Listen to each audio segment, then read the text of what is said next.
Hey there, Scrappy friends. Suzanne here in the studio today with another layout share from Scrapfest. This one is a very sort of vintage look installment. We have two paper lines, Simple Stories, Simple Vintage Berry Fields, and 49 and Market Curators Botanical. And these are both beautiful paper lines, and I want to show you the layouts we've done. Let's get started.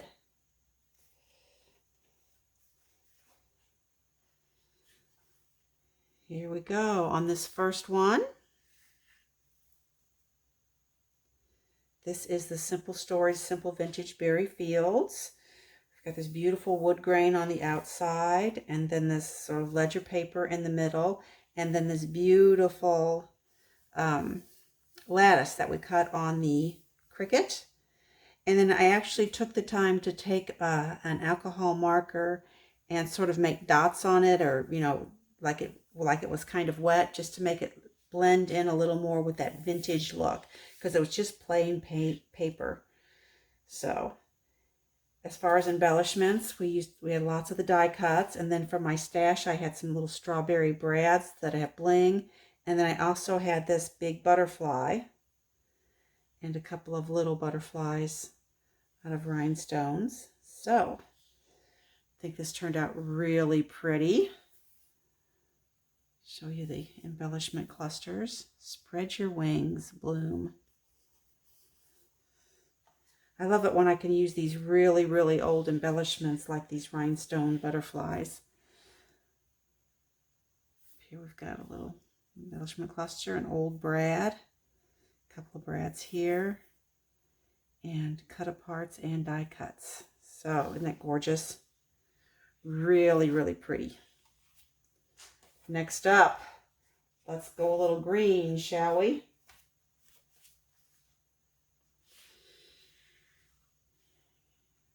Okay, here we've used a green ledger for the background, and then we've cut down the plaid and the ledger sheet. And then we use 3 6x8 pieces of paper here and here. We had the 6x8 pad. My sister did, as well as the entire paper line, or most of the paper line. And then again, we've got die cuts and stickers on this one, as well as 3 very old-fashioned flare. So let me show you those close up.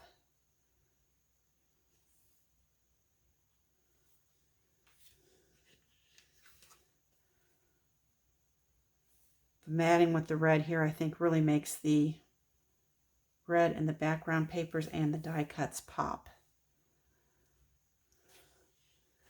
Okay,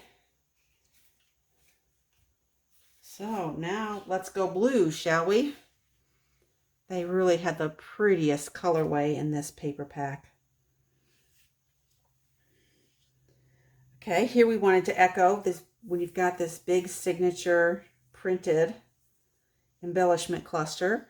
We wanted to echo that, so we did our own over here using bits and pieces.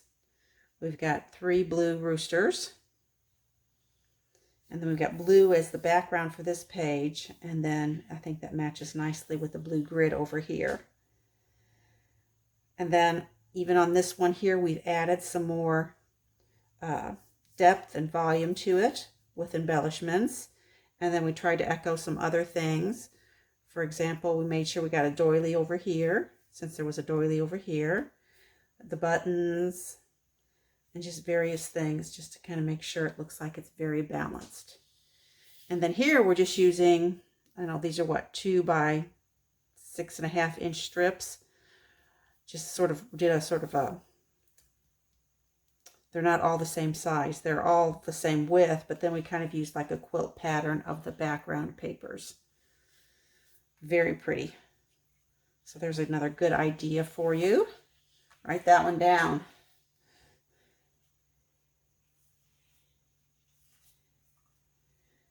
And then here we like to do these cut apart sheets this way from time to time.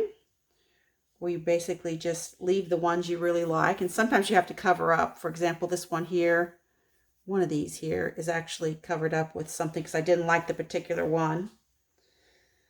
And then you just have fun doing stickers. So we've got fresh here. We've got a jar and buttons. These button stickers were real cute. We added a bunch of strawberries here. Hearts over here. I like that we got the sort of journal card that just flows into the middle row over there. More jars over here. Just turned out super cute. So basically we have a triangle of the jars that we've embellished. Show you a close-up of the clusters here. It's kind of hard to tell what's flat. This is all flat except for these three things. And then here.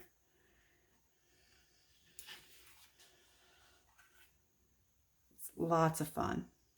Lots of fun with all of these different embellishments. We had a good time with this paper line. And we've got one more. This one I actually did when I got home. My sister sent some of the leftovers home with me for cards or whatever.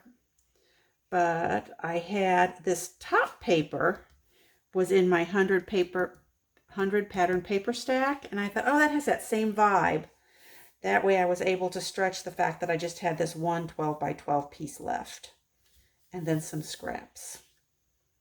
And then here we had some cut apart tags that I've added a little bit of ribbon to in 3 places. And then I have layered up some die cuts. And then I used 3 big fat enamel dots. Well, 5 actually. 3 here and 2 over here. So there we go. So I think that's 10 great pages out of that line. All right, but that was really just a warm-up to gain our confidence, because next we were going to tackle 49th and Market Curators Botanical. While we each had different pieces of this, I also had a sort of background paper kit, and I had some Serenity, I think it was, a Serenity package of die cuts. So my sister and I had sort of different 49th and Market things that we were working with. So here is the first one. Is this not beautiful?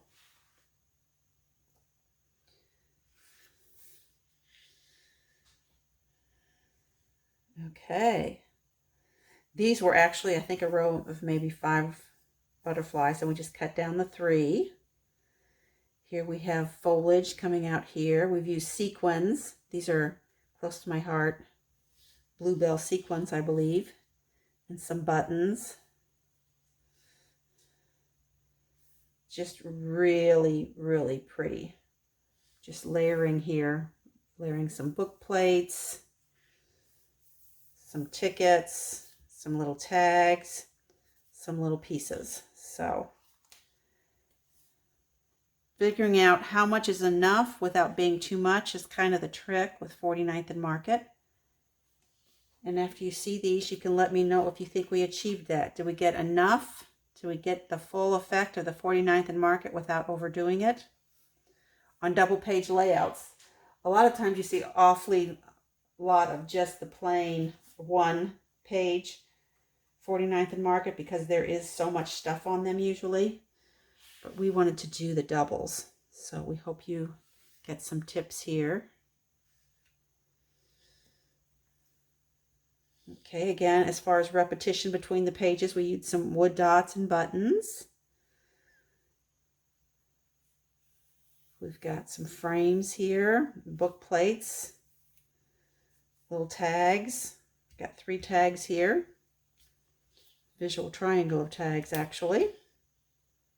And again, another frame.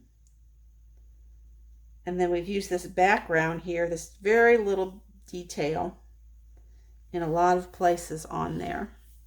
So you can see this grid detail is over on this one. And so every place there's a photo, there's that little grid detail.